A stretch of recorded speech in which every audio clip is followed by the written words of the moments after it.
大家好，欢迎收看爱上电子。这个优得力的 UT58A 万用表，现在是电阻档好使，电阻档都正常，电压档也正常，但是呢，它的电容档没有反应。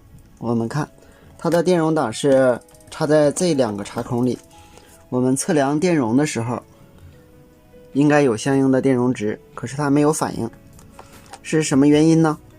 我们看它这个表呢，测量电流的时候，这个位置是200毫安啊，还有2毫安、20微安。那么测量电流呢，它没有反应，证明呢是用户在使用的时候把毫安档给烧了，它的这个大电流档，也就是20安档是正常的。我们看它是有反应的。那么首先我们把这个毫安档给它修好，有可能这个电容档就修好了。下面我们把表打开，后边有3个螺丝，我们卸下来。我们看它内部的设计与普通万用表有区别的，它的电池是与这一端是分开的。当我们把这个后盖拿下来以后，电池包括这个蜂鸣器的蜂鸣片都已经下来了。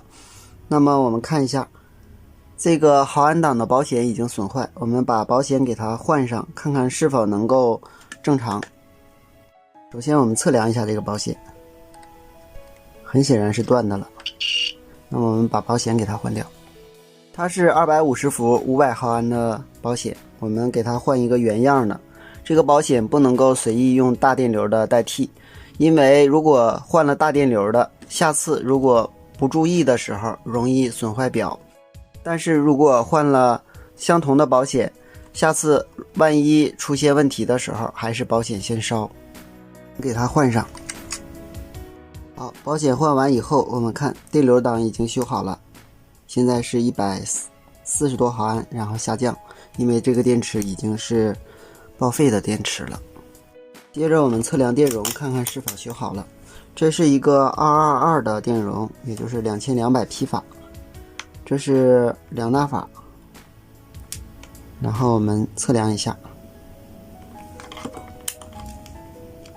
这是200纳法，2纳法正常了。